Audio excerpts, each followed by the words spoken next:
فاسألوا أهل الذكر إن كنتم لا تعلمون بالبينات والزبر। মাহফুজ রানা চতুর্থ প্রশ্নটি পাঠিয়েছেন, বলেছেন বেনামাজির উত্তরাধিকার মুসলিম এবং নামাজি ছেলে পাবে কি? আমার পিতা বেনামাজি, শুধু ঈদের নামাজ পড়ে, আমি কি তাহলে তার উত্তরাধিকার পাব? ভাই মাহফুজ, এখানে কয়েকটি বিষয় আমাদেরকে একটু ভেবে দেখতে হবে। প্রথম হচ্ছে, বেনামাজি তিনি কোন ধরনের বেনামাজি?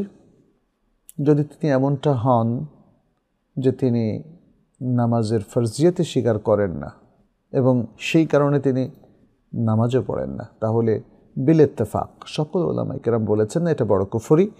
ফলে এই বড় কুফরির কারণে তার সন্তানদের সাথে তার দ্বীনি সম্পর্ক থাকবে না এবং উত্তরাধিকার সম্পর্ক এখানে থাকবে না।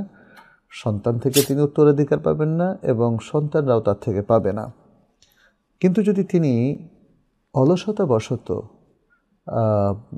সালাত তরক করেন, তাহলে জমহুর উলামায়ে কেরাম বলেছেন যে এটা ছোট কুফরি হবে, এর জন্য তার শাস্তি হবে, আল্লাহ পাপ দেবেন, কিন্তু উত্তরাধিকার সত্ত্ব সহ আরও যে সমস্ত ইসলামী বিধানগুলো আছে সেগুলো এখানে বাতিল হবে না। যদিও আরেক দল উলামায়ে কেরাম যেমন ইমাম আহমদ ইবনে হাম্বল সহ আরও অনেকে বলেছেন, যদি কেউ কন্টিনিউয়াসলি সালাত তরক করে, ফরজ সালাহ, চাই সেটা অলসতাবশত হোক বা যে কোনো কারণে হোক, তাহলে এটা বড় কুফরি হয়ে যাবে। এখন উত্তরাধিকারের ক্ষেত্রে আরেকটা বিষয় আমাদের খেয়াল করার বিষয়, সেটি হচ্ছে আসলে আপনার বাবা সালাত পড়েন না, তাহলেই কি আমরা তাকে অমুসলিম ভেবে উত্তরাধিকারটা এখানে বাতিল করে দেব?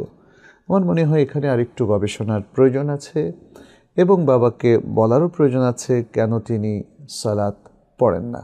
এখানে হুজ্জত কায়েমের একটা বিষয় আছে, যে কোনো মুসলিম তিনি যদি তার ইসলামী দ্বীনি ব্যবস্থাকে ধরে রাখেন, তারপর কিছু অলসতাবশত ত্রুটি করেন, তাহলে সে ব্যক্তি অবশ্যই ওই ব্যক্তির মতো নয় যে ইসলামী জীবন ব্যবস্থায় বিশ্বাসী নয়, সালাত, সওম, হজ, যাকাত কোনোটাকে সে বিশ্বাস করে না।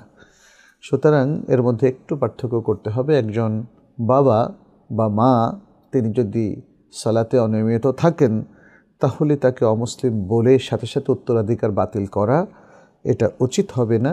পুরো প্রক্রিয়াটা একটা ব্যবস্থাপনার এবং কাউন্সিলিংয়ের অধীনে এটাকে নিয়ে চিন্তা ভাবনা গবেষণা করে ধীরস্থিরভাবে সিদ্ধান্ত নেওয়া এবং বিশেষ করে শরীয় এক্সপার্টদের সাথে বাবা মায়ের এই পুরো বিষয়টা সরাসরি ফিজিক্যালি আলাপ আলোচনার মধ্য দিয়েই আপনি চূড়ান্ত সিদ্ধান্তটা নেবেন।